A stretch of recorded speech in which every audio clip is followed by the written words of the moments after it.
O eleitorado que decide o jogo não está falando nada nas redes sociais, tá? Tenho certeza disso. Ele vai criar o que a gente chama de espiral do silêncio, ele vai ir trocando, olhando, observando, ele está naquele grupo da apatia social, e ele vai, ou da indignação reprimida, ele está olhando, ele não está se manifestando também.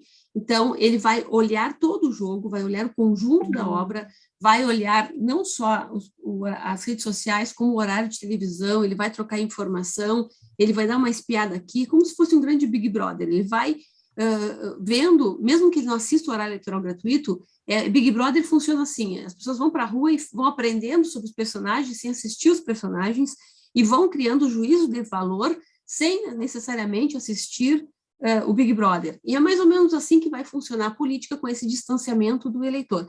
As redes sociais vão ter um papel importante, o horário eleitoral vai ter um papel importante, mas o juízo de valor desta espiral do silêncio, desse eleitor que fala consigo entre si, é que vai decidir o jogo.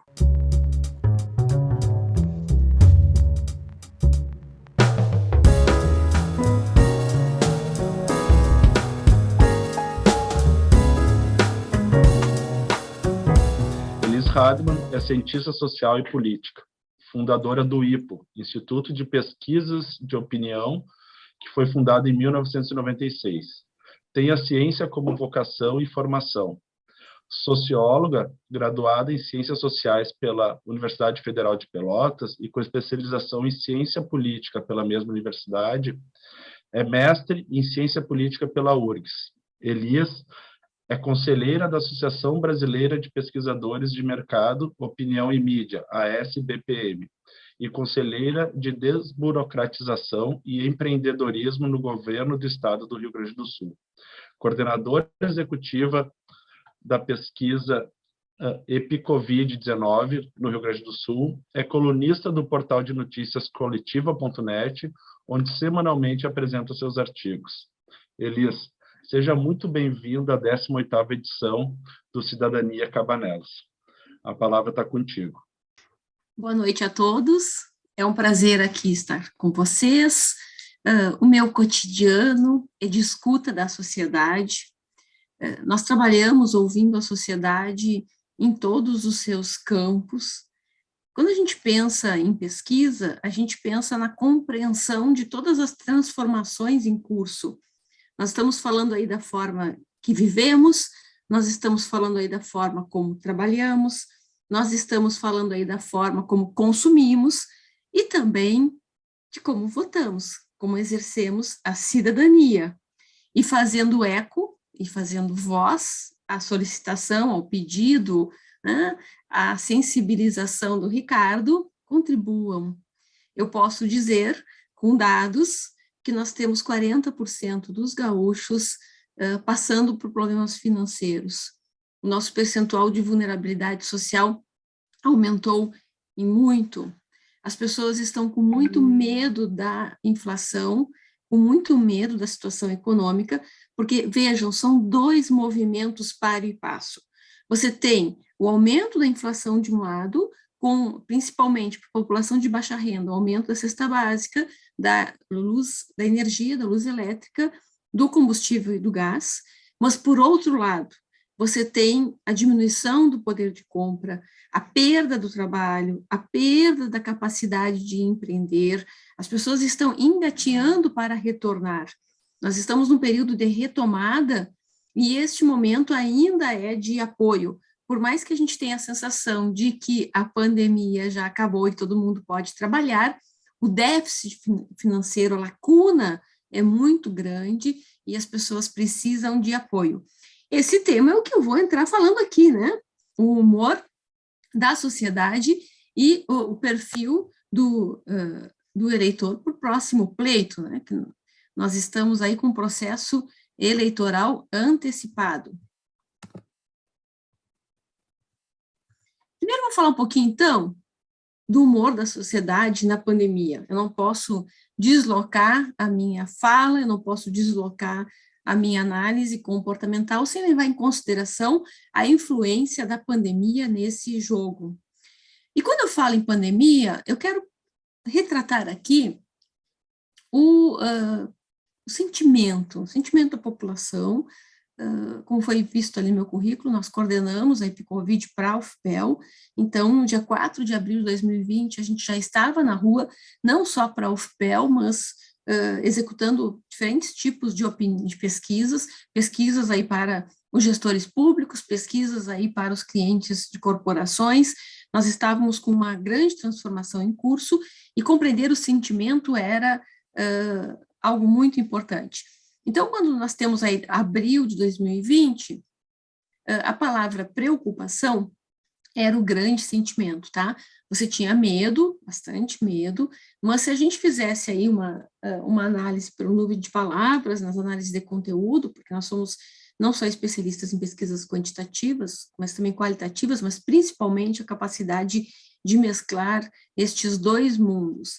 Então, a palavra preocupação tomou conta da população, tá? Isso era em tudo. E isso, Elis, mas isso era para política? Não, é mais do que a política. A palavra preocupação tinha a ver com o primeiro movimento era com a preocupação individual da sua saúde, a preservação da saúde física. Logo em seguida, nós tínhamos a preocupação com a questão financeira, com a questão do seu negócio, do seu trabalho, do seu emprego. Mas você tinha a questão da educação, como é que vai ser com as crianças, até que tivesse ali o tempo necessário para o reposicionamento das aulas remotas. Então, a preocupação, ela vinha de toda forma, em todo sentido, e ela foi crescendo. Quando a gente viu que era sério, e isso vai ocorrer principalmente lá em junho, julho do ano passado, e vai estourar aqui em fevereiro e março desse ano, a gente chegou aí no momento de exaustão. Nós chegamos no momento, para vocês terem uma ideia, para vocês terem uma mensuração disso, se vocês olharem todas as publicações nacionais de pesquisas que foram publicadas, como o Datafolha, você vai ver indicador de medo. 70% dos brasileiros com medo. Os institutos de pesquisa passaram a ter a métrica do medo. Nós perguntávamos para a pessoa qual era o medo dessas pessoas. Então, a gente sai dessa preocupação, a gente vai para o medo, e a gente chega, então, na exaustão. Sabe quando as pessoas não aguentam mais? Nós chegamos no momento em que as pessoas não aguentavam mais, e esse momento da exaustão, ele vai terminar agora em junho, julho deste ano de 2020. E a vacinação veio crescendo. A vacinação foi crescendo, ela foi ganhando corpo, ela foi ganhando vida, e então foi crescendo a esperança, diminuindo o medo, diminuindo a preocupação, e nós chegamos no novo estágio. Nós estamos vivendo agora o estágio da superação. Nós temos a retomada econômica, nós temos a retomada da vida social, nós temos a retomada da educação. A palavra nunca nos acompanhou tanto, e a palavra das ruas, a palavra da população, a palavra do consumidor, a palavra do empreendedor, a palavra é superação. A cada 10 entrevistas que a gente faz neste momento, as pessoas têm algo a superar. Nós temos que compreender e ter muito claro que nós temos aí um momento muito frágil, onde você tem dois tipos de problemas. As pessoas com mais problema financeiro, a questão da vulnerabilidade social ou da precarização financeira, as contas comprometidas. Mas você tem 1/3 dos gaúchos que aí o problema, ele não é financeiro, ou pode também ter uma relação com o financeiro, mas ele é principalmente emocional. Nós estamos falando de indicadores de ansiedade, nós estamos falando de estresse, ou até mesmo de depressão. Nós chegamos nesse momento com muita fragilidade. Então, cada pessoa tem algo a superar. Ou ela tem problemas com as suas contas pessoais, ou ela tem problemas com o seu negócio, ou elas têm problemas com as suas emoções, com a estruturação familiar, com a retomada da educação. Nós fizemos vários estudos, inclusive alguns bancos públicos, depois, se for necessário, a gente pode compartilhar na própria Assembleia Legislativa, onde a gente tem feito toda a monitoração das sequelas. Fizemos isso na saúde, fizemos isso na educação, fizemos isso na questão social, agora estamos trabalhando os indicadores do mercado de trabalho, do futuro do trabalho, e quando a gente vai para a educação em especial, antes a gente falava em desigualdade social, agora a gente tem que falar de desigualdade educacional.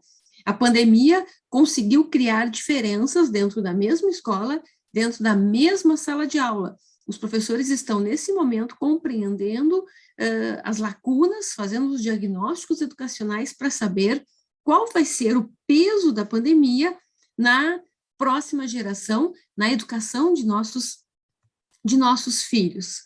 Eu trago aqui um slide que foi muito tenso e muito intenso durante todo o processo da pandemia, que tem a ver com as decisões restritivas, com as medidas restritivas, ou até com as medidas de flexibilização. Trago essa discussão, mesmo agora com a diminuição ou quase inexistência das medidas restritivas, para a gente ter uma noção do debate ciência versus economia. Esse debate foi muito dividido em toda a sociedade, assim como foi o debate da autonomia médica, tá? A sociedade se dividiu com a questão da politização da saúde e também com as medidas restritivas. Então, nós tínhamos sempre uma oscilação em torno de 50% a favor das decisões restritivas, das medidas restritivas, do mapa de distanciamento social controlado, e uns 40% dizendo não pode fechar. Quando a gente faz a correlação deste tema com situação ocupacional, com que como a pessoa vive, como ela ganha, as pessoas que defendem a economia são os empreendedores, são os trabalhadores. A população economicamente ativa, que não o funcionalismo público, tá? Desculpa, me engasguei. Os 50% que defendem a ciência, aí você pega a massa de funcionalismo público, as pessoas que têm condições de trabalhar home office, e especialmente as pessoas inativas, donas de casa, estudantes e aposentados e afastados do trabalho.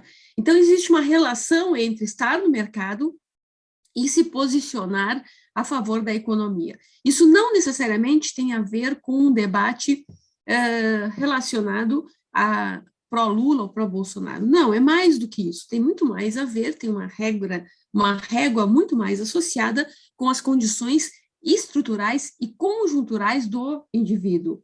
A frase, e aí nesse sentido está correta, se eu não morro do vírus, eu morro de fome, ela era aprovada por todo esse contingente que defendia a economia, porque o que estava em jogo era a sua subsistência básica ou até mesmo a subsistência de outras pessoas.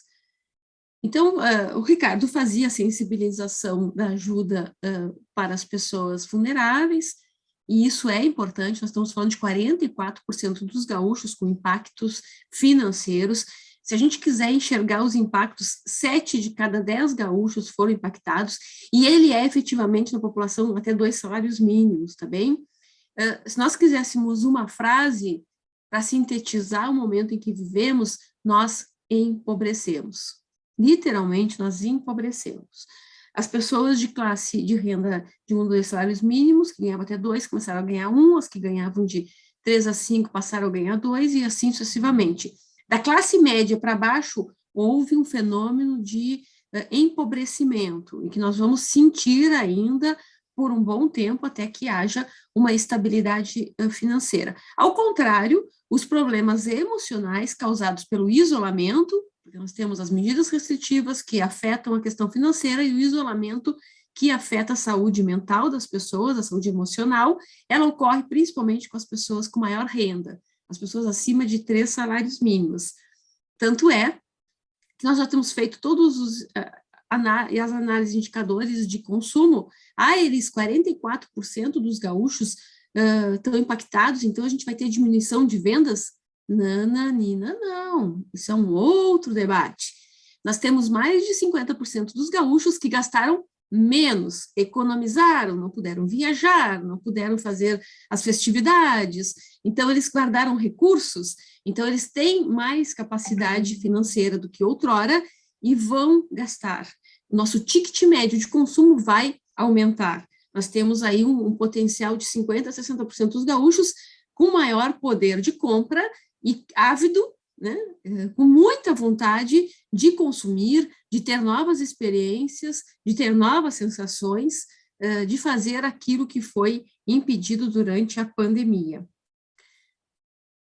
Aqui, né, para vocês, pesquisinha básica dessa semana, que é o posicionamento sobre o passaporte vacinal. 79% dos gaúchos favoráveis, tá? Uma pesquisa estadual, Porto Alegre entre os Porto Alegre entre as cidades com maior favorabilidade, 18% contra e 2% não sabe avaliar o tema. Essa questão ela tem a ver muito com a premissa da ciência política, que pressupõe que o direito da minoria deve ser respeitado e o direito da maioria atendido. A regra é que o direito da minoria não pode se sobrepor à da maioria, sob pena de acabarmos ou prejudicarmos o conceito de maioria. Mas vamos falar um pouquinho, também falamos um pouquinho das sequelas da pandemia, das nossas dicotomias na pandemia, mas eu queria trazer um pouco também as tendências, e a gente precisa olhar para isso para enxergar esse novo mundo que a gente viveu e vive. Nós, como todos bem sabem, a pandemia intensificou drasticamente o papel, o nosso papel do mundo digital, a nossa inserção no mundo digital, criando aí a era da aula remota e propiciando esta possibilidade, inclusive, da gente repensar uma educação híbrida. A tecnologia vai ter um outro papel daqui em diante, como, inclusive, instrumento de apoio ou de aulas complementares. Se, por um lado, nós temos as sequelas na desigualdade educacional, a tecnologia vai ser uma nova ferramenta, e por isso que vocês vão ver os governantes públicos ainda discutindo, pedindo apoio para fornecer equipamento, e principalmente com a internet 5G, a gente deve ter uma boa reviravolta nos próximos 2 anos nesse tema. Vocês também bem conheceram, acompanharam o papel do trabalho home office, que está impactando, inclusive nos nossos estudos da construção civil, a área privativa do ambiente da casa, a área privativa pensada para o domicílio, ela muda de contexto a partir desta experiência. Por outro lado, também, as empresas começam a pensar no trabalho híbrido e na reorganização do seu espaço de trabalho. Algumas áreas, como a própria questão da advocacia, da publicidade e propaganda, claro, a TI já era meio assim, mas a própria pesquisa, tem vários setores que conseguem, digamos, continuar no trabalho híbrido. A questão online, né, a questão da compra online, isso criou um novo comportamento, principalmente aí no varejo, ela fez com que se acelerasse essa tendência de marketplace, ela fez com que o consumidor avançasse muito para isso, mas a gente não pode perder de vista também os movimentos do sistema bancário, a visão de futuro com tudo que está em curso, está por vir, aí o Pix, o Open Bank aí em curso. Então, o marketplace é um movimento que a pandemia ampliou e vai se ampliar muito, em que pese que, neste momento, nós vamos ter uma aceleração das compras físicas, porque o consumidor está a fim de passear nas lojas físicas, está a fim de transformar isso em uma atividade de lazer. Então, não necessariamente a gente vai ter um final de ano com muita compra online, mas vai ter uma mescla, né? Nós tivemos novas experiências e, inclusive, agora todos os nossos indicadores de pesquisas de mercado estão avaliando a maturidade digital. E a maturidade digital é a capacidade de tu te relacionar com a tecnologia, não só para fazer a compra de um produto, mas também até para fazer operações de investimentos mais especializados ou até te arriscar na bolsa de valores. Nós temos também aí uma forte tendência à telemedicina, foi algo que a pandemia também escancarou, e isso vai mudar não só na iniciativa privada, na saúde privada, mas também na pública. Você faz com que os especialistas recebam informação dos médicos generalistas e se tornem apoiadores dele. Então, nós não podemos pensar só numa telemedicina direto com o usuário, mas uma telemedicina conectando paciente, um médico generalista com um especialista, criando um novo conceito, uma nova lógica. Quando eu falo isso, para vocês terem uma ideia, os estudos com a classe médica, que é uma classe que a gente faz muitos diagnósticos, nós estamos falando de uma tendência de 70%, tá bem? Realmente, nos próximos 2 anos, a gente vai ter grandes novidades. Tá bem, falamos de tudo isso que nós vimos, que nós vivemos, só que nós não resolvemos os nossos velhos problemas e nós continuamos de mau humor. Por mais que a gente esteja aí numa sensação de superação, depositando confiança no futuro, a sociedade continua de mau humor. Vamos falar um pouquinho da minha especialidade, que é o comportamento mais ligado à cultura política, às nossas origens, né? Se nós estamos falando aí nós estamos falando aqui numa casa que discute a cidadania, que discute a democracia. Quem nós somos? De onde nós viemos? Nós temos que compreender um pouco o nosso DNA. E quando a gente fala em DNA, até para discutir eleição, a gente tem que pensar que bater na nossa porta, nos ciclos históricos brasileiros, e nos avisaram que a gente ia ter democracia. Bater na nossa porta e nos disseram que nós tínhamos, então, uma ditadura, e assim foi sucessivamente. Os nossos ciclos democráticos, eles não vieram por uma conquista popular, mas sim por uma agenda política. Então, nós não valorizamos a participação política. Ela não faz parte, efetivamente, do nosso DNA. Por mais que nós, desde a abertura política, é inegável que a gente teve várias conquistas, né? Nós criamos progressivamente, não só mecanismos institucionais, mas avançamos aí, né, em toda a escola de democracia representativa. Mas, nas bases sociais, que é, digamos, um esteio muito importante da democracia, nós não conseguimos fazer crescer nem a participação política, nem a cidadania. Isso são ainda temas de casas futuros nossos. Junto com essa não participação em massa e não exercício da cidadania, nós também tivemos cada vez mais o crescimento do ceticismo e da descrença da população. E esse ceticismo e essa descrença, ela trouxe consigo a negação da política, e sem dúvida, se a gente pensar na nossa história, essa jovem democracia, quantos escândalos de corrupção, impeachments de presidente, nós tivemos várias feridas institucionais que marcam muito uma população que não conquistou a sua democracia de baixo para cima, como foi, por exemplo, nos Estados Unidos. E isso faz com que a desconfiança seja muito grande em relação aos políticos e com as instituições. E chegamos no momento em que você vê a desconfiança, inclusive, com o Supremo Tribunal, você vê a desconfiança com o Judiciário. Claro que quando a gente fala aí dos políticos, para vocês terem uma ideia de números, tá? Só para vocês terem uma ideia de números, 95% da população não confia nos políticos. Só 5% confiam, quando o indicador é confiança. Quando a gente vai para os demais poderes, a gente varia aí na casa dos 30, 40, inclusive os meios de comunicação. Então, nós estamos falando, assim, de metade da população brasileira que não confia na maior parte das instituições. E isto é um problema efetivo. Quero lembrar aos senhores o conceito aí que permeia a nossa realidade social, que é o jeitinho brasileiro. Quanto maior a distância entre a lei e a realidade social, principalmente aí para os nossos operadores do direito, maior é o jeitinho brasileiro. Essa lei que não pega, essa lei que não é respeitada, essa lei que é burlada, esses processos que são morosos, essa a sensação de impotência que a população tem em relação à justiça, e assim sucessivamente, vai fortalecendo o jeitinho brasileiro. O comportamento dos políticos também contribui em grande parte para isso. É um conjunto de variáveis. Mas, para vocês terem uma ideia, nós estamos falando aí, classicamente, de 13 perguntas. Eu poderia dar uma palestra aqui só sobre o jeitinho brasileiro. Nós temos 13 indicadores básicos, desde cortar a fila na frente de alguém até evitar a nota fiscal.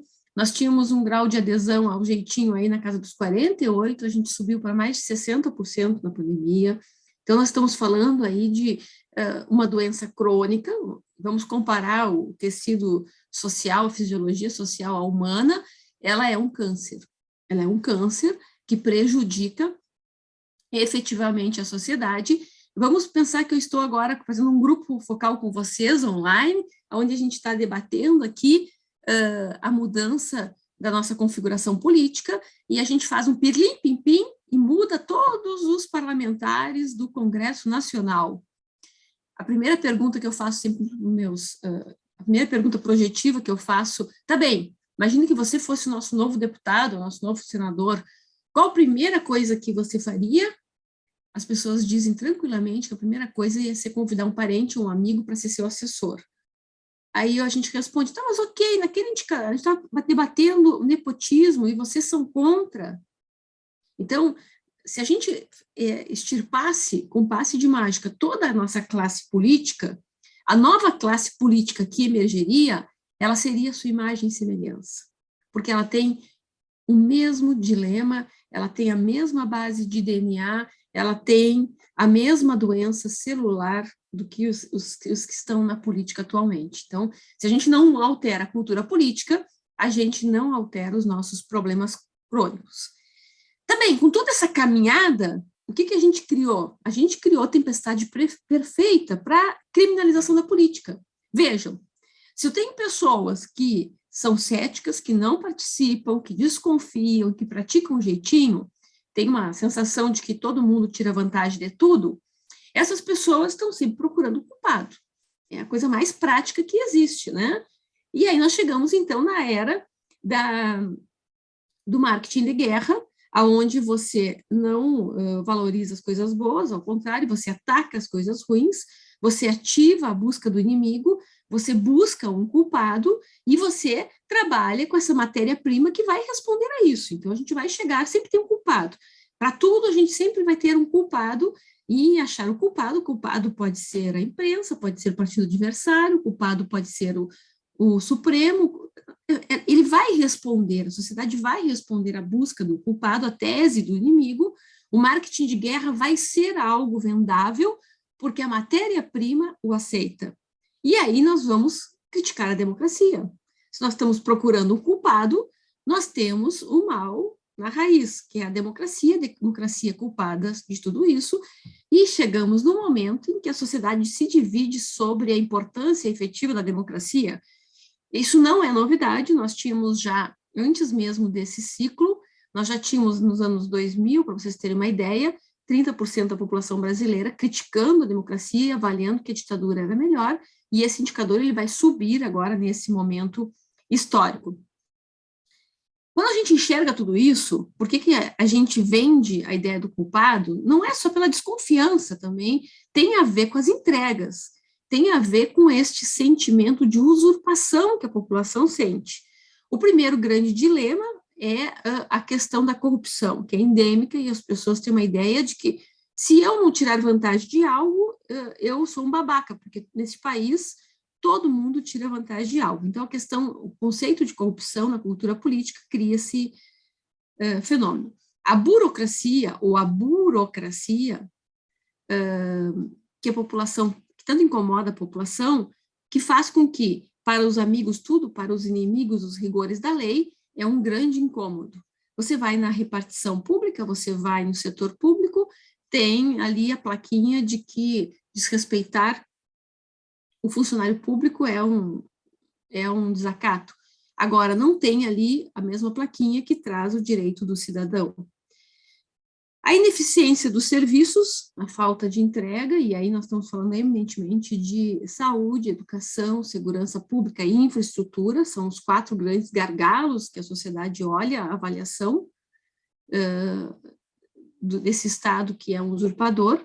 Depois nós temos a questão da usurpação dos privilégios, efetivamente, como um grande dilema, ou seja, eu quero fazer concurso público para me dar bem, quem faz concurso público, quem é assessor, quem consegue um espaço privilegiado, tem um outro status do ponto de vista de futuro, diferente da grande massa que acaba sofrendo todas as grandes transformações e acaba sendo punida por isso, e aí a reforma da Previdência traz muito essa leitura, e a questão tributária, né? A questão de empreender neste cenário é bastante complexo. Então, você tem literalmente um ciclo vicioso.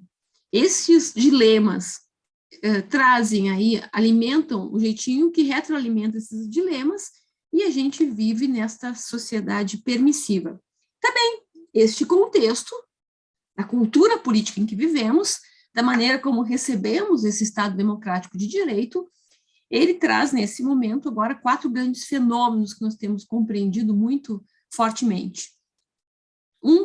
em termos de sentimentos, né? Um que é da intolerância, as pessoas sem paciência. A intolerância, ela não tem a ver só com radicalização, a intolerância, ela também tem a ver com a individuação. A individuação é um conceito sociológico de um individualismo mais exacerbado. Ela traz como premissa a ideia de que eu não preciso do outro, ela traz como premissa o egoísmo, e ela não reconhece a questão do sentimento de comunidade, do sentimento de pertencimento, do capital social. Não tem a coletividade neste conceito. Então, a intolerância é a falta de paciência.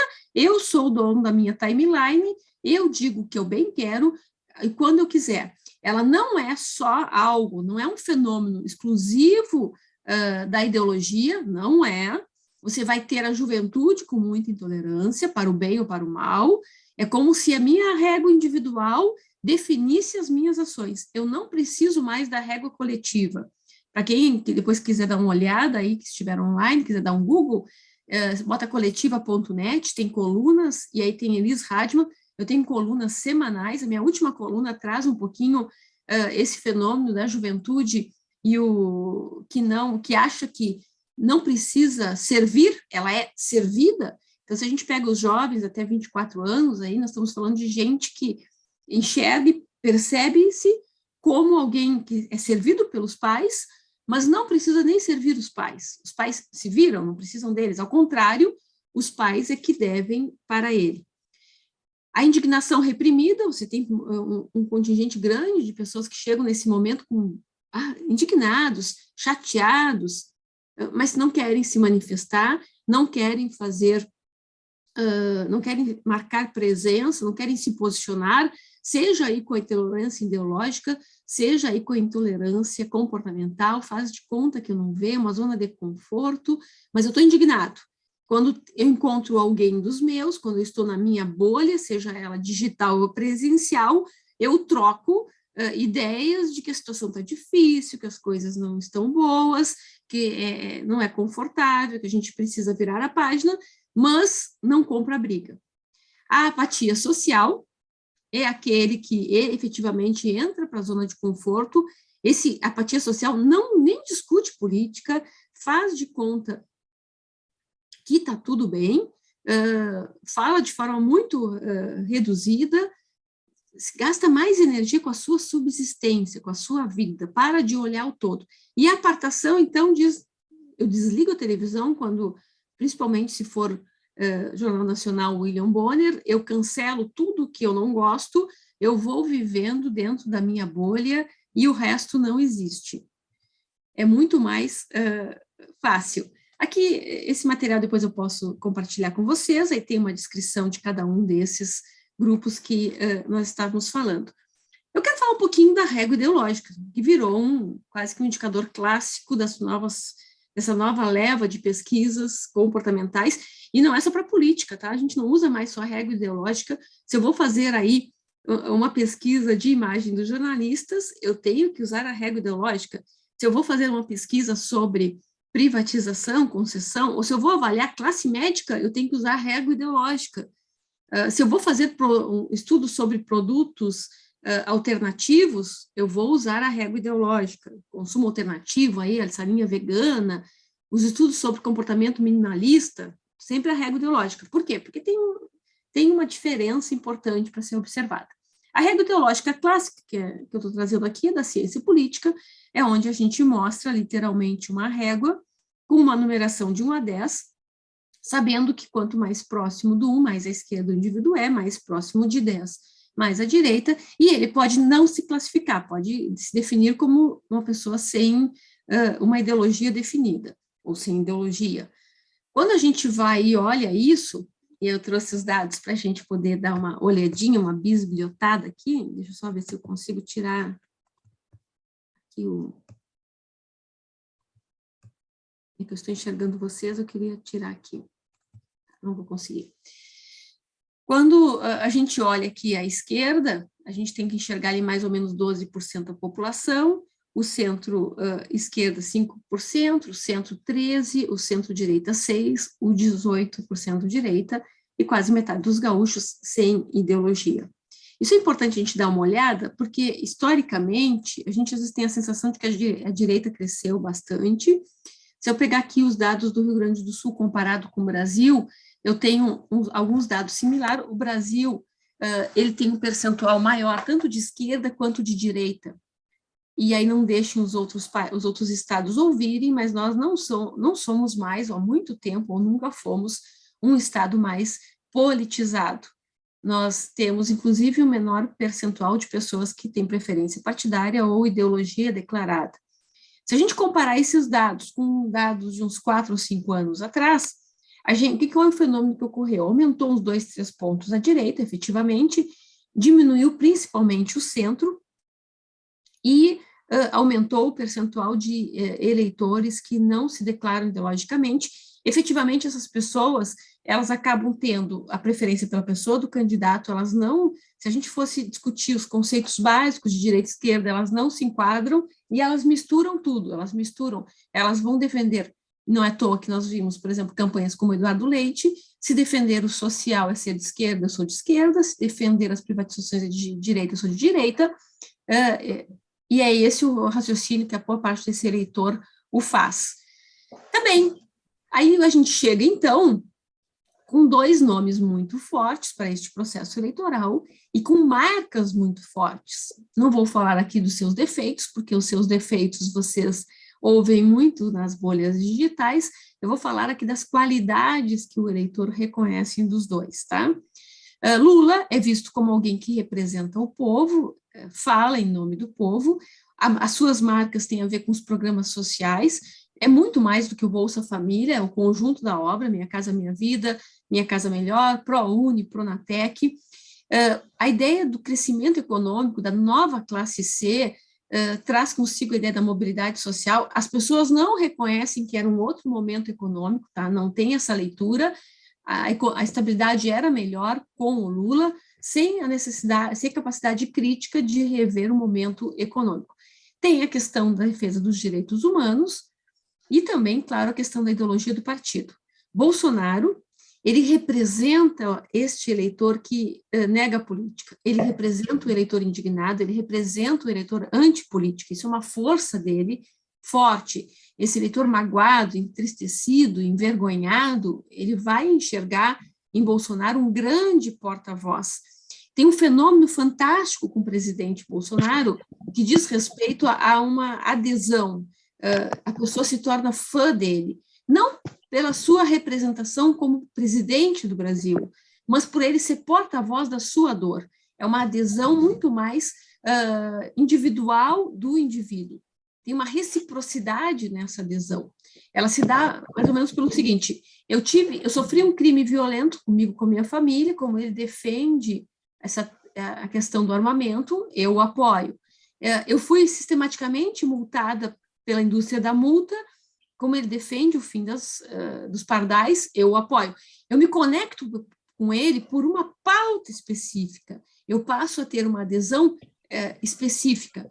E tanto esse fenômeno se torna forte que muitos defensores de Bolsonaro não querem debater, eles até reconhecem problemas sérios, problemas de protocolo, de postura, mas eles não vão entrar nesse mérito e não vão aceitar este debate, porque eles têm uma relação de adesão, é como se fosse um fã, mas principalmente eles fazem a negação, neste caso do PT ou de Lula, e eles precisam defender o presidente Bolsonaro como uma forma, ou como uma força, ou pela capacidade de manutenção do status quo.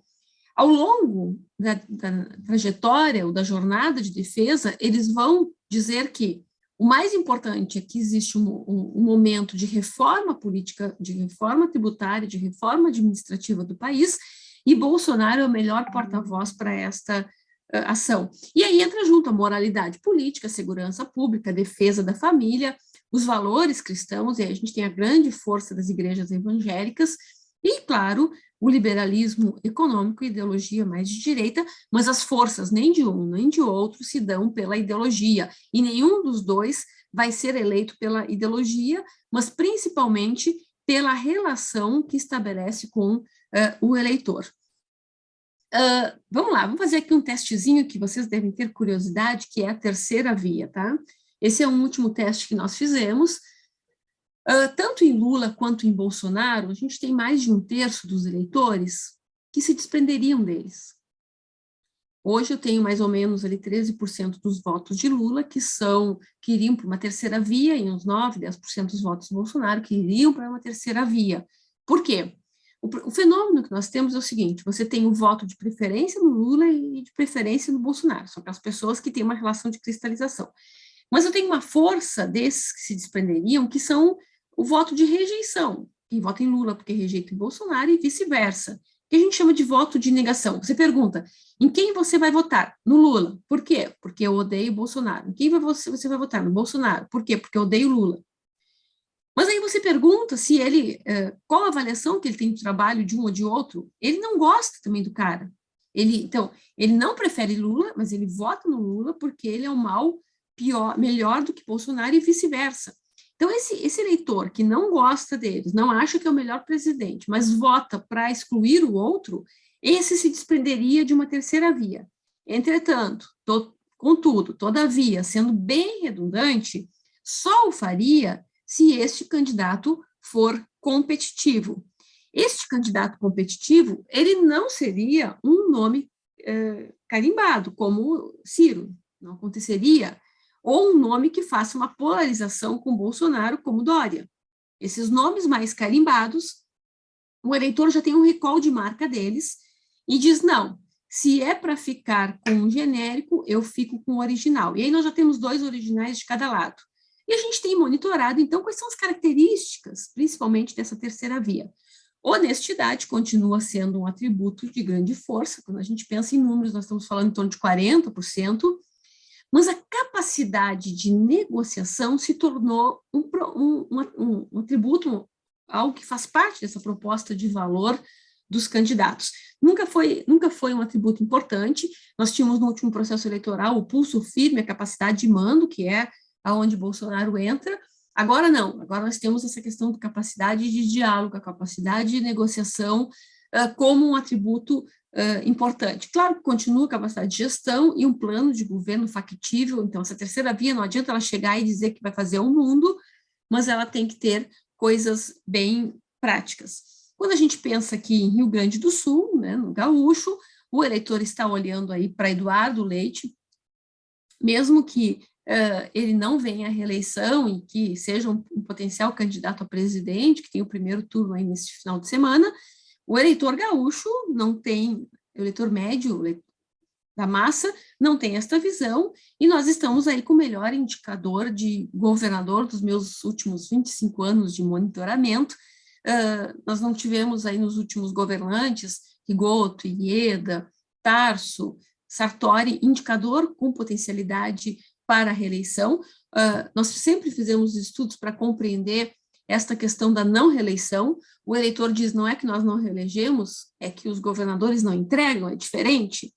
Então, nós chegamos hoje com um governador que teria indicador mínimo para reeleição, e quando eu falo indicador mínimo para reeleição, nós estamos falando de 30%, 40% de favorabilidade, de avaliação ótima e boa, né, que é o indicador mínimo para alguém ir para uma reeleição.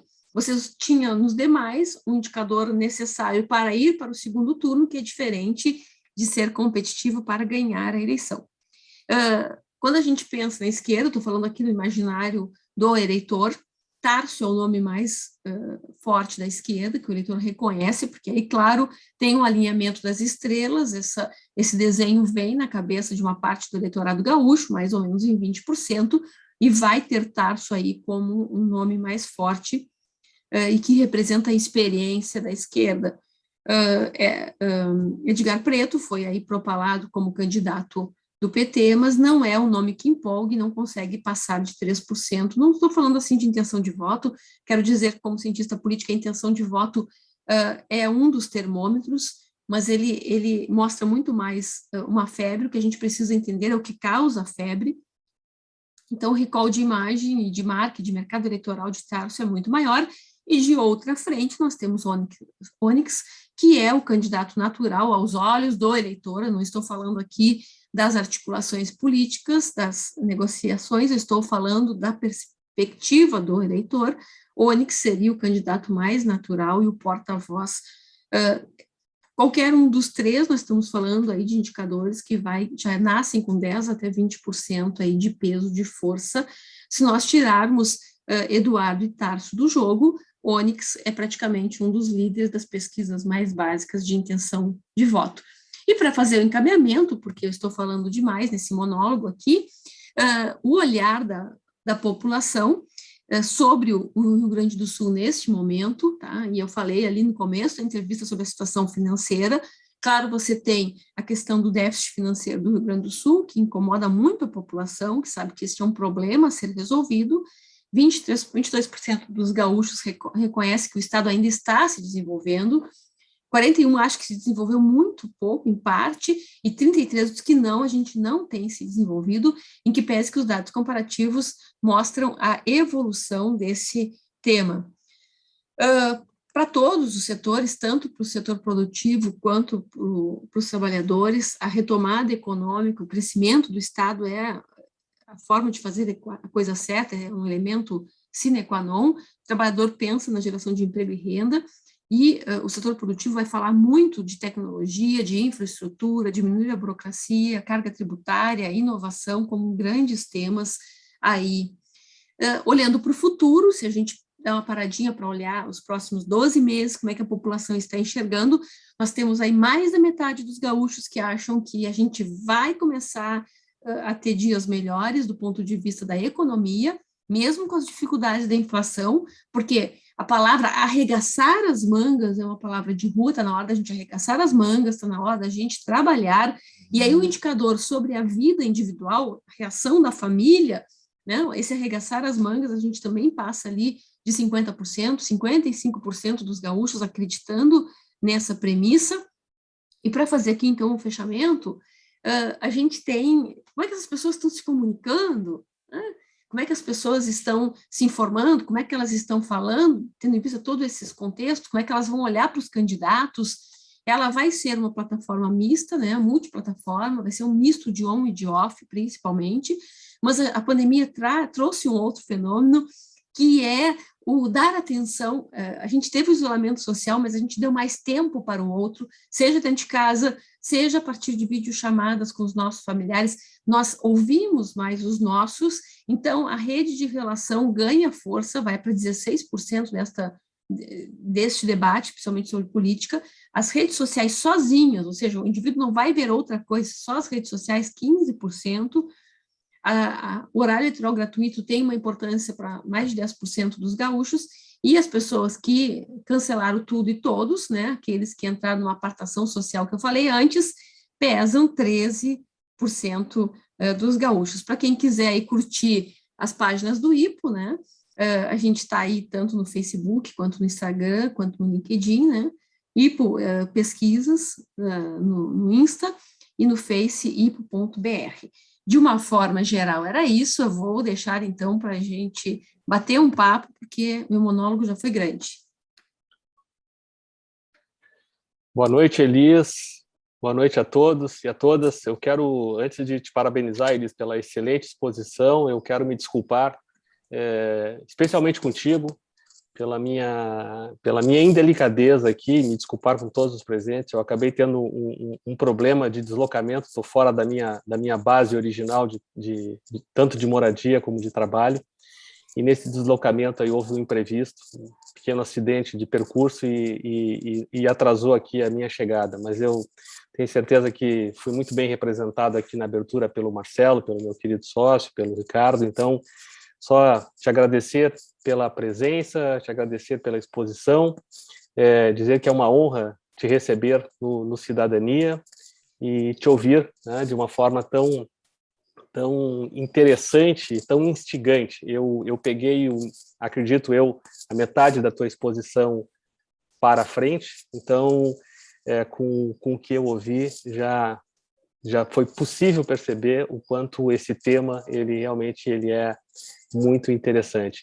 Eu vou aqui já passar a palavra para o Daniel, porque eu fui brifado aqui que o Daniel tem uma pergunta e está com compromisso, vai precisar sair, então eu vou abrir mão aqui da minha continuidade aqui na exposição. Passo para ti, Daniel, depois eu interajo aqui no segmento aqui da nossa conversa.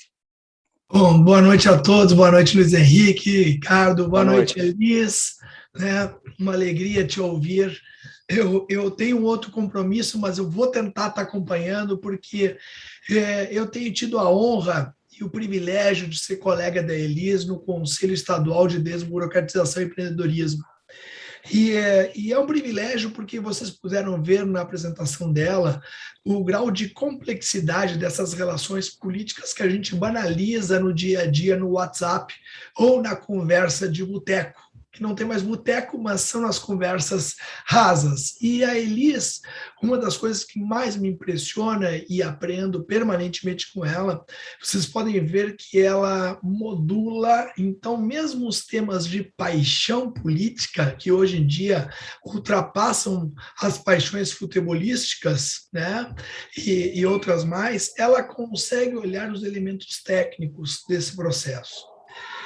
Também tem uma outra qualidade que eu gosto muito de explorar na Elisa, e só trago isso como contexto para todos que estão assistindo, que a IPO ela se posiciona muito publicamente falando sobre a questão política. Entretanto, o interessante é termos em mente que a IPO tem no seu principal objeto de trabalho as pesquisas mercadológicas.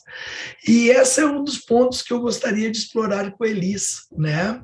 Porque nós estamos em final de ano, Elis, todo mundo está entrando em orçamento, todo mundo está entrando em planejamento, e aí a gente entra em qualquer reunião de qualquer organização, seja na pública, que nós estamos juntos, Elis, seja na privada, nas nossas empresas, seja nas instituições que nós participamos, né? E todos nós estamos dizendo assim, tá bom, o ano que vem, quais são os grandes elementos? A situação emergente é a inflação, né? Todo mundo está olhando o orçamento, está olhando a inflação. Mas a questão primordial é um ano de eleições, e dentro desse processo que foi absolutamente antecipado, né? Então, eu gostaria de te ouvir sobre essa conjugação de mercado e política, né? E como é que as empresas podem navegar dentro do processo de pesquisa, que tipo de subsídios que as organizações privadas podem buscar ao olhar o contexto político, que me parece que é mais ou menos onde nós navegamos, porque tem vários aspectos da tua fala, eu gostaria de explorar 1000 coisas, né? Desde a atitude individual, até no rompante escrevi aqui no chat, né? Não dá para esperar a transformação social sem a transformação individual. Mas eu queria te provocar a essa conjugação do público e do privado, como é que eu oriento a minha organização privada olhando para o cenário político. Um outro ponto que se tu puderes transitar, existe mesmo a cultura do caranguejo no Rio Grande do Sul? Porque sabes que eu sou um inquieto, né, onde eu ando, e particularmente tenho me incomodado muito quando a gente não consegue valorizar as pequenas vitórias ou as vitórias que a gente tem conquistado, né? Então, eu te pergunto sobre essas duas questões, Elis, se esse comportamento ele se traduz na tua sensibilidade, nas tuas pesquisas, sobre a gente olhar muito mais o copo vazio e o copo cheio, e como é que as pesquisas eleitorais e a sensibilidade de olhar o cenário político se conjuga na vida privada das organizações, dos clientes da Cabanelos, das nossas organizações. Como é que nós nos preparamos para 2022? Obrigado, desde já. Obrigadão, Daniel, também é sempre uma honra estar contigo e compartilhar não só da tua presença, mas também dos teus conhecimentos. Nós trocamos muitas figurinhas e isso faz parte, eu acho, que do nosso crescimento. Nós nos perguntamos muito nas pesquisas, e principalmente para as corporações, e vejam, vocês atendem consumidores cidadãos ou cidadãos consumidores? Quem vocês atendem? Consumidores cidadãos ou cidadãos consumidores? Toda essa jornada de cultura política, ela traz alguns fenômenos, e que são comuns a esse cidadão e a esse consumidor, e vai depender do momento do jogo como ele se posiciona, tem a ver com renda, com escolaridade, enfim, com o grau de conhecimento que ele tem. Mas vejam, o que tem em comum, independente da renda, independente da escolaridade? Todo este cenário nos traz impaciência. Todo este cenário nos traz uma maior dificuldade de relacionamento. Não importa o produto que você venda, não importa se você tem um escritório de advocacia, não importa se você tem uma empresa de tecnologia, se você tem uma agência de publicidade, todo o cliente quer uma resposta em rápido momento, a curto prazo e personalizada para a sua demanda, para a sua expectativa, para a sua dor. Isso faz, não importa o tema, se é política ou se é mercado, a gente precisa fazer entregas não só personalizadas, customizadas, mas principalmente empáticas. A gente tem feito muitas jornadas de consumo, experiência do consumidor, muitas, nos vários segmentos, seja no varejo, seja no sistema financeiro, que é um crescente agora.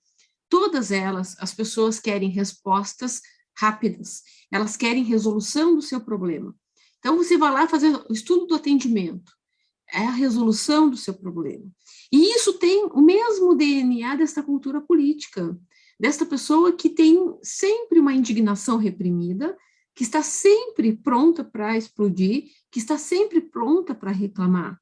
As pessoas, vocês vejam, as ouvidorias, que antes eram um espaço privativo das empresas, se tornaram públicas. As pessoas vão para o Reclame Aqui, as pessoas vão para a sua timeline, as pessoas vão para as outras ferramentas e vão fazer ali a explosão da sua indignação, da sua frustração, muitas vezes de forma intempestiva. Ao contrário, quando a gente vai pedir para ver como se mede a reputação de uma empresa, principalmente na jornada digital, os entrevistados cada vez nos dizem mais: eu vou ver os comentários, eu vou ver o que falam da empresa, eu vou ver se a empresa se defende.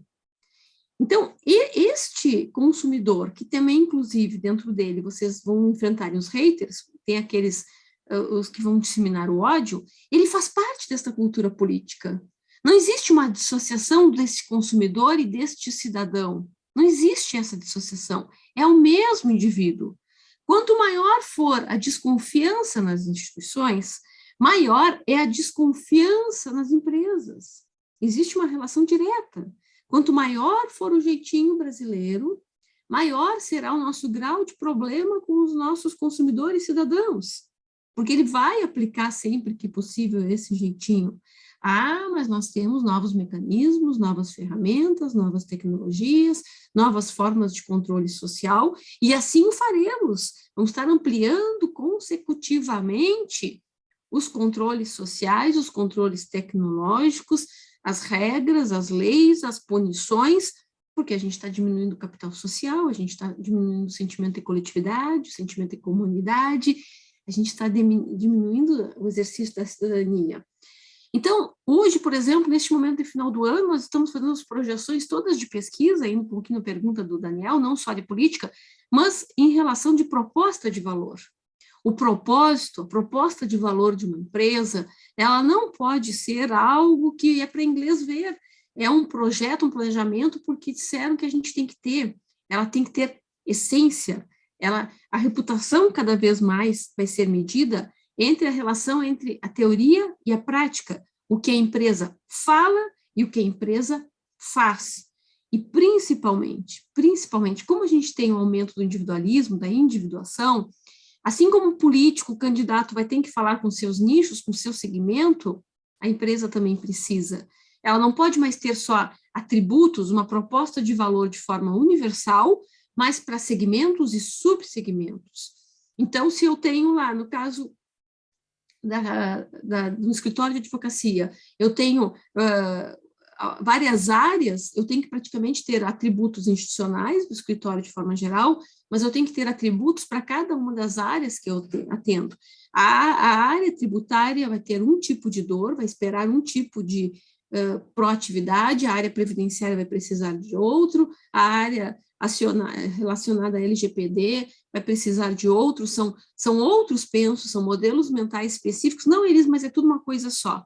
Não é tudo uma coisa só, porque cada um quer ser escutado, cada um quer ter um relacionamento empático, assim como o eleitor. O cidadão ou consumidor, ou consumidor-cidadão, ele é só um indivíduo e ele tem uma coisa em comum, tanto para o político quanto para os empresários, que é a ampliação do seu egoísmo. E isso exige mais. Nós temos que ser empresários melhores, nós temos que ser empreendedores melhores, nós temos que ser políticos melhores. E aí eu entro nessa questão do caranguejo, Daniel. Eduardo Leite mudou um pouco esse paradigma do caranguejo, porque ele ampliou a régua. Ele criou uma nova régua, ele criou um novo imaginário social. O problema, e aí quando a gente está indo para a rua com as pesquisas de diagnóstico eleitoral, quando a gente mostra os nomes que vão concorrer a governador, e aí eu fiz um exercício com você, se eu tirasse Tarso, se eu tirasse Eduardo, o principal nome vai ser Onyx, seguido do Beto Albuquerque, porque o eleitor olha a quantidade de possíveis nomes e diz, meu Deus, eu não conheço, eu não tenho noção, não são nomes comuns. Quando ele vai para os testes de Senado, que aí você tem o próprio vice-presidente Mourão, está sendo testado como possível candidato a senador, você tem a Ana Amélia Lemos, você tem o Azier Martins, você tem a possibilidade do ex-governador Sartori, você tem a possibilidade do ex-governador Tarso ou Manuela Dávila, ou seja, o eleitor pega aqueles nomes e diz, vem cá, estão todos escondidos aqui, eles sumiram todos do governo, e aí nós temos o efeito caranguejo ou nós temos falta de players, nós temos falta de nomes com capacidade de alcançar esta régua. Para o eleitor, nós temos falta de nomes, nós temos falta de políticos à altura com capacidade de fazer a disputa dessa régua. Eu vou dar uma notícia para vocês que não é muito boa, mas a gente já tem monitorado que passamos aquela onda da Lava Jato como grife, que era uma qualidade ser ficha limpa, e agora cresceu bastante a tendência do rouba, mas faz. Se a Lava Jato caiu por terra, cai-se por terra também o princípio da ficha limpa. Obrigado, Elis. Eu estou aqui super instigado aqui a encaminhar algumas questões, mas eu vou respeitar aqui o nosso planejamento. Eu vou devolver para o Ricardo para ele conduzir aqui, tem várias perguntas que já foram encaminhadas, então, Ricardo, te devolvo, vejo que o Ismar está com o pedido lá com a mãozinha colocada, então devolvo para tu coordenar aí a partir de agora. Perfeito, muito obrigado, Luiz. Obrigado, Elis, pela primeira questão, pela resposta à primeira questão. Antes de encaminhar as perguntas aqui, eu queria te dizer que o teu colega, pesquisador também da UFPEL, Pedro Halal, não pôde estar aqui conosco hoje, mas te desejou uma boa participação e um forte abraço. Você mandou mensagem agora em meio ao evento que já ocorrendo. E eu gostaria, então, de passar a primeira pergunta já. Nós temos uma lista aqui de inscritos para perguntar. Marcelo Bertuol, que fez a abertura do nosso evento hoje, tem a primeira questão. Marcelo, abre o microfone, a palavra é sua. Obrigado, Ricardo. Obrigado, Elias, pela explanação, pela apresentação. E eu vou fazer uma pergunta aqui que tem me provocado há bastante tempo, mas a gente tem visto uma ampliação de vários fenômenos comportamentais que demonstram um aumento do radicalismo. Esse radicalismo, pouco associado à diminuição da paciência, que é motivado também pelo individualismo das pessoas, e também impulsionado por aquele algoritmo, tu falou um pouco de tecnologia, falou um pouco de rede social, que só nos entrega aquilo que a gente quer ver, né? Quanto mais a gente pesquisa, o algoritmo vai nos entregando mais o assunto que a gente procura. Esse individualismo está caminhando para um processo, aí palavras também, duas que tu utiliza, de individuação. Né? Então, aí a minha pergunta, satisfeito esses comentários preliminares, a teu ver, temos como observar, e mais do que isso, absorver novas tendências sociais, mudanças, decupando e separando a evolução tecnológica da involução social? Bem, A gente precisa rever os conceitos, principalmente dentro das famílias. Quando a gente pensa em instituição, nós temos as instituições primárias, que é a família e a escola. Ou a gente podia botar de forma clássica família, escola e as instituições religiosas. É a nossa base, é o nosso núcleo. A gente tem perdido muito nesse campo. Nosso maior problema está aí, na orientação que a gente dá dentro de casa, no compartilhamento da educação dos nossos filhos dentro da escola. Agora nós fizemos, por exemplo, um levantamento, tem toda essa questão aí da identidade de gênero. Tivemos esse episódio no Colégio Farroupilha, nesse final de semana a gente rodou um estudo no estado do Rio Grande do Sul sobre isso, né? O que os pais dizem? Bem, primeiro, nós vamos ter que debater esse tema, mas eu não quero que a escola debata sem mim, eu quero primeiro tratar disso dentro de casa, para depois debater isso na escola. Ou seja, eles querem de forma colaborativa, compartilhada. Também nós temos que discutir isso enquanto sociedade nessas primeiras instituições sociais. Isso é um debate menos política e mais família e escola. Primeiro a família dentro tem que maturar os grandes temas. Acontece que nós não temos esse tema de casa. A gente não está sendo instigado do tipo, vai para dentro do seu núcleo familiar e discuta esses temas, depois vamos fazer um debate social. A gente tem uma base cultural da ciência política que fez com que a gente negasse a política, criminalizasse a política, então a gente só foi para a guerra. A gente não sabe porque a gente foi para a guerra, mas a gente foi para a guerra. E aí, claro, essa tecnologia chegou e nos favoreceu nesse sentido do individualismo. Se antes a gente assistia televisão no nosso quarto, no nosso cômodo, agora a gente fala com o mundo a partir da nossa extensão da mão, que é o celular, o algoritmo nos mostrando tudo isso efetivamente. Mas se a gente tivesse, digamos, um tema de casa, esse tema de casa passa pela discussão dentro do núcleo familiar, e eu não estou entrando no mérito que tipo de composição familiar. A instituição familiar é a primeira base aonde a gente vai trabalhar valores, crenças, o que é certo, o que é errado, inclusive combater o jeitinho. O jeitinho brasileiro a gente combate dentro de casa, só que ninguém está fazendo essa discussão. Nós estamos gastando muita energia, muita pólvora, como se dizia, com pouco chimango. Muito obrigado. Bom, seguindo então, que a gente tem muitos interessados aqui em perguntar, a gente agora vamos passar a pergunta. Ike Gomes, a palavra é sua, direto da Esbórnia. Vamos lá, maestro. Boa noite, tudo bem, Elis? Fiquei bem impressionado aí com essa quantidade de dados que chega assim para a gente com uma clareza muito grande, né? Agora, eu estava escutando todo esse levantamento e pensando que como hoje nós vivendo numa aldeia global, né, e com a geopolítica cada vez mais presente na vida das famílias, como é que a geopolítica interfere na vida das pessoas diretamente hoje, né? Então, assim, a gente sabe que eleições foram influenciadas por fatores externos, não é? Nós temos aí o Bannon, que se entregou ao FBI nesta semana passada, né? Foi um cara que agiu,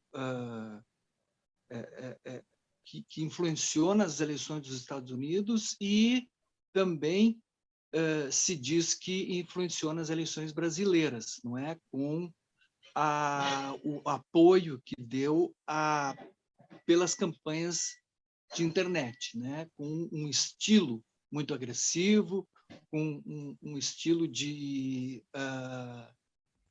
fake news, né? Vamos falar bem claro o que é, né? Então, foi por isso que ele foi chamado ao Senado nos Estados Unidos e negou ir ao Senado dos Estados Unidos. Então, foi chamado pelo FBI, então, e se entregou ao FBI, não é? Então, nós sabemos que essa geopolítica, ela influenciou nas eleições, no resultado das eleições, não é? E isso não aparece nos dados dessas pesquisas, não é? E hoje a gente sabe que a briga é muito grande, nós estamos vivendo novamente uma espécie de, no meu entendimento, tá? Aqui não sou nenhum especialista, mas a gente observa bastante os movimentos da política internacional, e nós temos uma espécie de guerra fria na medida em que os BRICS configuravam um risco grande para a hegemonia dos Estados Unidos, não é? Então, na medida que o Brasil estava configurando com os BRICS muito bem e que tinha um risco muito grande de levar toda a América Latina para dentro do modelo dos BRICS, né? E também que a África do Sul poderia levar grande parte da África, do continente africano, para dentro do modelo dos BRICS, e isso coloca em risco a hegemonia americana, né? Ao dólar. No momento que os BRICS anunciaram que teriam moeda própria, aconteceu um impeachment aqui no Brasil, né, que é tão fácil de acontecer, mas assim tirou o Brasil da articulação dos BRICS e sangrou, né? Sangrou de fato, assim, sangrou o Brasil. Quebraram-se grandes colunas econômicas no Brasil e deu-se um tratamento à economia brasileira sobre o ponto de vista de quem domina a economia global, não é? Então, como é que esses dados entram nas pesquisas e como é que isso pode ser contabilizado num momento em que existe a mesma configuração, né, da polaridade política, da polarização política? Primeiro que eu estou honrada em te ter aqui, né? Sou uma fã. Igualmente. Vamos lá, assim.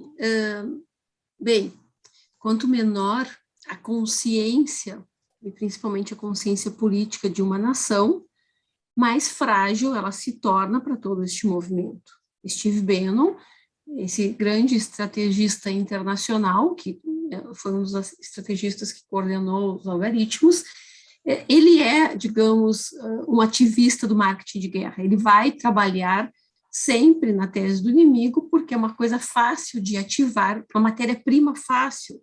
Neste sentido, se a gente pensar no raciocínio de guerra, e de guerra por algoritmos, nós estamos sem defesa nenhuma. Nós não temos capacidade de defesa nenhuma, porque a nossa consciência política, a nossa capacidade crítica, ela é muito baixa. Nós estamos mais preocupados em brigar nos grupos de WhatsApp da família do que efetivamente de fazer uma avaliação com autonomia de tudo que está acontecendo.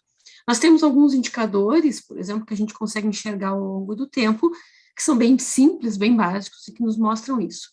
A pergunta clássica, o hábito da pessoa conversar sobre política semanalmente e o hábito dela ler diferentes fontes sobre política. Esses indicadores, eles vêm diminuindo, né?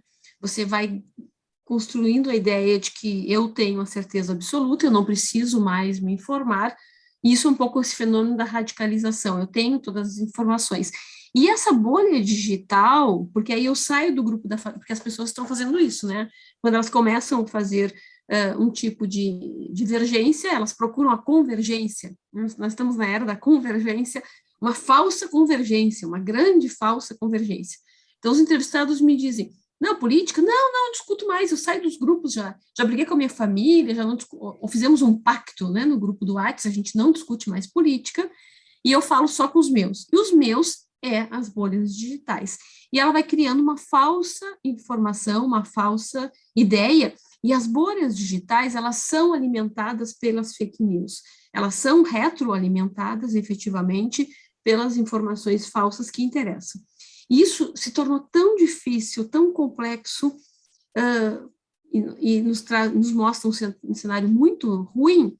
Agora, o nosso último estudo, bastante amplo, inclusive com o setor produtivo e com a população, verificou que fake news não é necessariamente notícia falsa, não é essa decupação. Fake news é uma notícia que é diferente do que eu acredito, é algo contra mim, é algo com caráter ideológico. Então, as pessoas começaram a redesenhar o conceito de fake news, porque a gente começou a compartilhar. Mas por que você compartilha isso? Isso não é uma notícia falsa? Não, isso é de um grupo diferente do meu.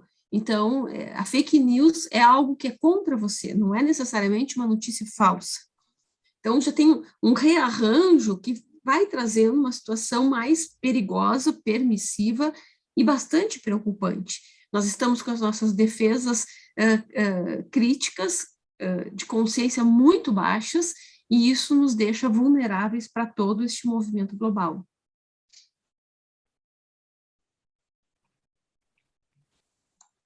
E que muito obrigado pela questão.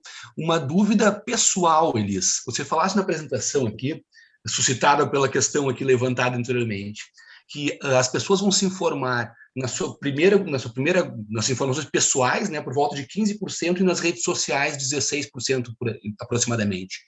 Nos grupos de WhatsApp, em qual dessas posições que eles se encontram? Porque é uma rede social, mas de contato pessoal. Isso, mas aí ele está na multiplataforma, ele é naquele primeiro grupo lá de quase metade, que é multiplataforma. Aí ele vai, olha a televisão, ele conversa no WhatsApp, no on, no off. Ele conversa no WhatsApp, ele olha a televisão, ele troca, ele dialoga. Então, o WhatsApp entra muito aí neste processo. Mas o WhatsApp, sim, ele cria um sentimento de proteção, onde eu posso escolher com quem eu me comunico, e aí ele é efetivo, o que a gente chama essa zona de convergência, essa zona de conforto, de convergência, e cria uma ideia de convergência. Se eu sou lulista, eu só falo com os lulistas, se eu sou bolsonarista, eu só falo com os bolsonaristas, e eu vou criando uma ideia de que todo mundo pensa como eu, e eu escolho quem pensa como eu, e cancelo, porque aí tem a cultura do cancelamento, quem não pensa como eu.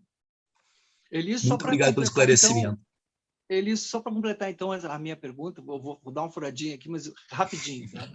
Então, assim, esse dado da geopolítica, a influência da geopolítica nas eleições, ele não vai ser contabilizado.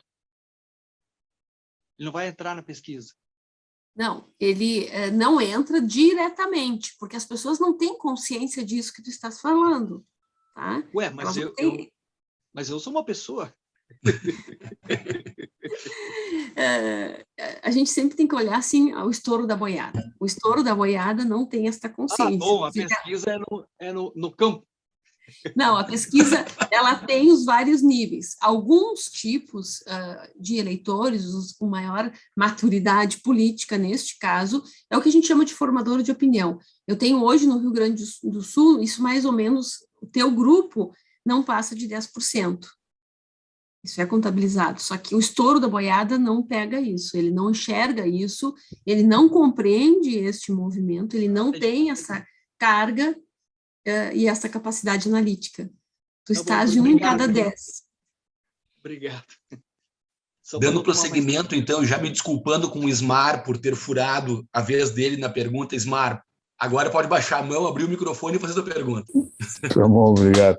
Primeiro, espero que entenda o meu sotaque, porque eu acho que eu sou o único estrangeiro aqui, tudo gaúcho, eu sou catarinense, então eu tenho alguma dificuldade.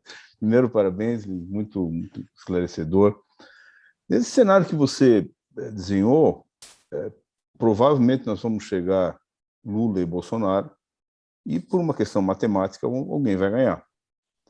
Nós não corremos o risco de ir para uma situação como a da Argentina, que desde Perón tem lá a Greta, ou sou a favor ou sou contra, ou até nos Estados Unidos, agora que depois da polarização do Trump virou isso. Como é que se vê o cenário, tanto de ganhar um ou outro? Eu acho que na situação atual ganha o Lula, não que eu queira, mas e também se ganhar o Bolsonaro, como é que fica? Como é que fica a outra parte?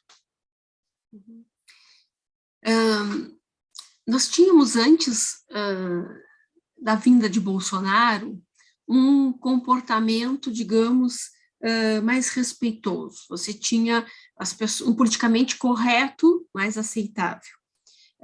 Para vocês terem uma ideia, se nós rodávamos algumas perguntas sobre preconceito, sobre o homossexualismo, há 10 anos atrás, eu tinha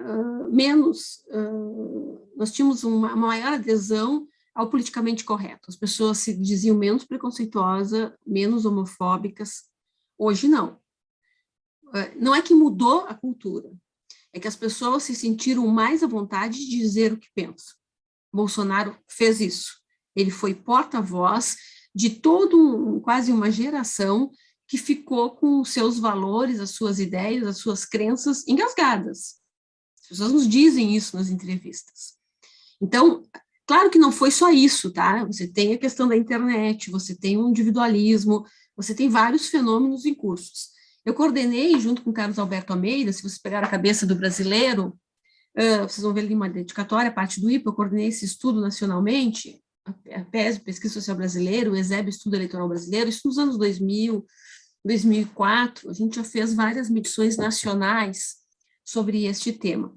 E ali as pessoas tinham um politicamente correto maior, as pessoas eram menos preconceituosas. Elis, o Brasil piorou, por isso que eu falo de uma involução, nós vivemos uma involução social. Não é que as pessoas pioraram, elas se tornaram mais verdadeiras, porque elas têm hoje um porta-voz que diz o que pensa e elas concordam com ele. Pois bem, se nós ganharmos, o que aconteceu? Com a prisão do Lula, o outro lado, que fazia esse politicamente correto crescer em termos de régua, meio que se escondeu, se acovardou, parou de gritar, ele continuou ocupando alguns espaços, principalmente no meio acadêmico, mas perdeu o palco. E aí o palco se tornou do não politicamente correto ou do o que eu penso realmente, como foi a minha educação, como são os meus valores. Agora, independente do que ganha, os dois se sentem legítimos. Então, a gente vai ter uma realidade mais tensa do ponto de vista prático. Porque um se sente mais legítimo porque tirou as amarras do politicamente correto, e o outro vem, mesmo que perca, ele vai perder por pouco, mas sem mais a cruz da cadeia, a cruz da cela, a cruz da punição, a cruz da condenação. Então, ele chega com mais legitimidade. E junto com Lula, nós vamos ter o alinhamento das estrelas, assim como outrora. E isso vai trazer um fenômeno mais equilibrado. Junto com Bolsonaro veio o alinhamento bolsonarista, grandes quantidades de deputados eleitos pelo fenômeno, agora vai ser mais equilibrado, não vai ser aquele movimento de 2018. Então, nós vamos chegar também com mais porta-vozes. Então, naquele momento, 2018, você tem uma disputa acirrada, mas os porta-vozes petistas diminuíram em grande quantidade. Agora não. Agora você vai ter os dois porta-vozes, junto com cada um, seus soldados, os seus porta-vozes. Então, a gente não vai ter só uma eleição mais tensa, mas a gente também vai ter, digamos, uma sociedade mais tensa. Nós não vamos ter anos fáceis pela frente, se essa é a pergunta. Muito obrigado, Ismar. Eu gostaria agora, Elise, de caminhar uma pergunta que me encaminharam pelo chat, é muito redundante, né? Mas, então, o Gessé Fialho Martins encaminhou aqui sobre até que ponto os estudos desenvolvidos no Rio Grande do Sul se refletem na situação nacional, especialmente considerando a perspectiva da terceira via da eleição presidencial, inclusive com o surgimento do fenômeno Moro neste contexto. Bem, nacionalmente, o desenho é muito parecido. Eu tenho uma força pró-Bolsonaro, eu tenho uma força Lula. Bolsonaro está tentando se equiparar a Lula nas questões sociais, o auxílio emergencial encostou ele mais nessa força do social. Ainda as pessoas têm dúvida se ele é um pai da população, se ele cuida do social, isso ainda está em discussão. O Auxílio Brasil, ele vem com este papel, né, por mais que os especialistas de economia dizem que ele não deveria fazê-lo, mas do ponto de vista eleitoral ele deve fazê-lo. Então você tem algumas possibilidades de terceira via, como o próprio Moro, que vai depender muito como ele entra no jogo. A forma, e aí, Ricardo, tu és um especialista nisso, a forma de posicionamento dele. É como se ele tivesse uma bala de prata, uma única bala de prata. Se ele não souber, digamos, ocupar ela com maestria, né, acertar o alvo com maestria, ele perde. Ele não vai, nem ele, nem Eduardo, nem Mandetta, nem o Pacheco, nenhum deles vai ter um espaço grande para poder colocar as suas ideias. O eleitor vai olhar para cada um, vai dar atenção. Então, se ele entrar, ele precisa entrar, um candidato competitivo, independente do Moro, tá? Todos os nossos estudos têm mostrado isso e já alinhamento com outros cientistas políticos em todo o Brasil. ele precisa entrar do ponto de vista de capilaridade, né? Então, ele precisa ter bases partidárias ou sociais em todos os estados. As pessoas vão ficar com canto de olho, vão ficar desconfiadas, o Moro, mas aqui no Nordeste o Moro não tem nenhum cabo eleitoral. Então, o Moro, o Eduardo Leite, o Mandetta, o Rodrigo Pacheco, qualquer um deles tem que entrar chegar chegando, tem que ocupar o espaço, tem que ter base política, base social. Não adianta só ocupar a internet, eu preciso ir no centro da minha cidade e enxergar que tem um comitê, que tem espaço, que tem cabo eleitoral, principalmente só nos grandes centros. Depois disso, tem que ter recurso financeiro, não tem como, tem que ter uma base com o setor produtivo, tem que ter um apoio, não precisa ser necessariamente dinheiro do setor produtivo, mas eu tenho que ter a ideia de que ali o empresário tal está falando sobre ele, o formador de opinião está falando sobre ele, eu tenho que ter, a rede de relacionamento cresceu, então eu preciso enxergar que tem vazão, que é possível. Então, eu tenho capilaridade em termos partidários, eu tenho a questão do apoio político, e eu tenho, Ricardo, em especial, falo contigo, porque tu sabes, como especialista de meio de comunicação, que tempo de TV. Eu preciso ter tempo de TV, eu preciso ter um tempo mínimo de TV, e a gente está falando aí que ele tem que ter pelo menos 40 segundos a 1 minuto para ter uma sensação de que ele tem um espaço. Eles dizem assim, se ele não consegue nem espaço de TV, como é que ele quer governar o Brasil? Claro que Bolsonaro não se encaixa nesse quadro, porque, gente, com a facada, ele teve o maior tempo de TV da história do Brasil, né, de todas as eleições. A gente viu até o intestino dele no Jornal Nacional. Mas, além de tudo isso, depois tem o indicador da governabilidade. Se eu vou para a televisão, naqueles comercialzinhos, Ricardo, e mostro a bancada do Congresso e quantas cadeiras, por exemplo, o Moro teria, tem um problema. Eu tenho que mostrar que, junto com ele teria governabilidade.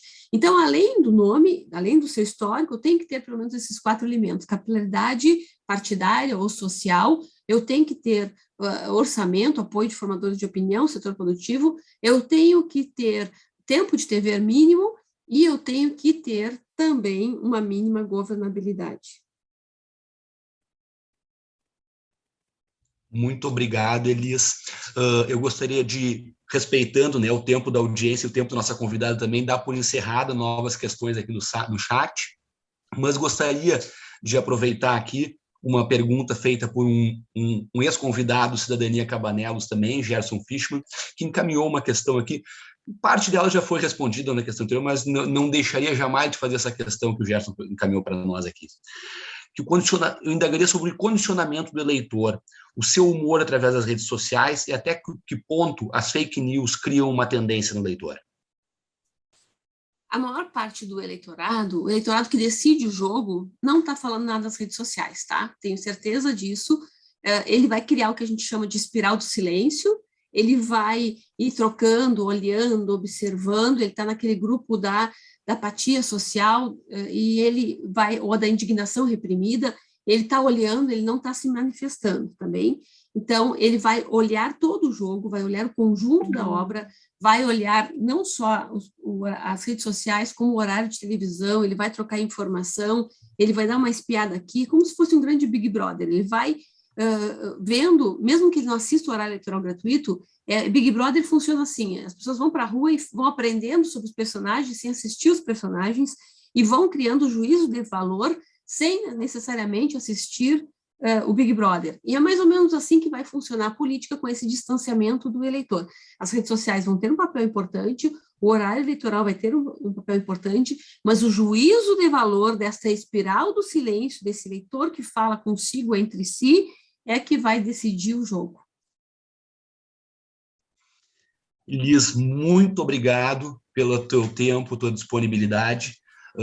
Espero estender essa conversa naquele café que a gente já marcou, que é uma prerrogativa aqui dos curadores do Cidadania. Não deixa o Luiz Henrique me ouvir, mas talvez seja o maior valor que eu tenho aqui. Mas gostaria agora, então, de repassar a palavra a ele, para ele encaminhar o encerramento dessa noite maravilhosa com a tua presença aí. Muito, muito, muito obrigado mesmo, Elis. Eu que agradeço. Eu quero reforçar que eu estou dentro desse café, tá bom?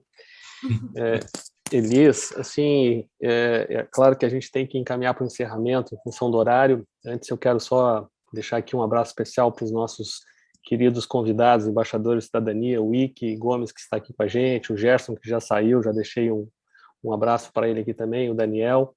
É sempre uma alegria muito grande contar com eles aqui nos nossos encontros. Mais uma vez quero me desculpar pela minha indelicadeza aqui de não conseguir chegar a tempo da abertura para te saudar, mas assim, eu acho que a conversa seria possível estendê-la madrugada dentro, porque são tantas questões que instigam, né, especialmente no momento que nós estamos vivendo, e só vou deixar aqui uma reflexão no ar, porque essa reflexão já é um convite que eu te faço aqui já, aproveitando a audiência de todos aqui, para que tu estejas conosco no próximo ano, um ano eleitoral. Nós vamos ter seguramente muitos temas interessantíssimos para conversar, então não abro mão aqui de contar contigo num novo encontro, né, no ano que vem, para a gente conversar um pouquinho sobre esses temas que estarão presentes na Agenda 2022. E a reflexão que eu faço é o seguinte: nós nos acostumamos e estamos rotulando dessa forma, né? Terceira via. E como eu sou convicto de que as palavras não são triviais, sempre que eu falo em terceira via, me parece que a primeira e a segunda são melhores, né? E eu só deixo espaço para a terceira na hipótese da primeira e a segunda falharem. Então é só uma reflexão que eu faço, porque talvez o próprio encaminhamento que se faz quando nós temos, né, um eleitor tão diluído, tão desconectado, talvez tão alheio aos valores que nós temos que olhar, talvez o fato de pensar em terceira via já relega, né, a um terceiro plano. Então fica essa reflexão aqui para que a gente possa pensar um pouco, pensar um país, pensar uma cidadania, né, e pensar uma nação. Acho que a construção que o Brasil precisa fazer realmente passa muito longe desses extremos que nós estamos vivendo hoje, né, que dominados muito pelas posições radicais de ódio, né, de uma parte ou de outra. Então, eu queria te agradecer, Elis, mas agradecer muito pela oportunidade de te ouvir, dizer que foi um privilégio aqui para todos nós termos a tua presença aqui conosco, agradecer a presença de todos, relembrando aqui, sei que o Ricardo já mencionou aqui inúmeras vezes, inclusive no chat, mas relembrando aqui para que tenham, se possível, se engajem a campanha, né, da Cesta Básica Digital. Eu acho que é um momento também que as pessoas numa fragilidade social mais precisam desse apoio, essa ajuda. Então, nos colaborem, né? É um projeto aí da ONG Parceiros Voluntários que a gente apoia. Então, mais uma vez, reforço o convite para que se engajem nesse programa. E uma boa noite a todos. Eu só deixando aqui, esse é o nosso último encontro do calendário 2021, então tivemos o privilégio de encerrar a nossa programação de 2021 com a Elis. Te parabenizo também, Elis, pela coordenação do EpiCovid, um trabalho sensacional, né? Realmente espetacular. Eu acho que trouxeste, junto com o Pedro e toda a equipe, uma contribuição fantástica para que a gente estivesse, talvez hoje, numa condição melhor do que estaríamos se não levássemos à frente esse tipo de trabalho. E te parabenizar pela coragem também de ter levado esse trabalho à frente. Sabemos o quanto ele foi bastante atacado. Então, agradecer a todos pela presença, convidá-los para, em fevereiro, nós teremos um pequeno recesso aí de 2 meses, né, na nossa programação, convidá-los para estarem conosco a partir de fevereiro de 2022, na edição 2022. Elis, muito obrigado, de coração, te agradeço pela gentileza, pelo carinho, pela acolhida ao nosso convite, e já deixando aqui que estaremos te convidando a partir do próximo ano para mais algum encontro. Obrigado a todos, boa noite. Obrigadão, foi um prazer estar com vocês. Obrigado, Elis. Boa noite a todos e a todas.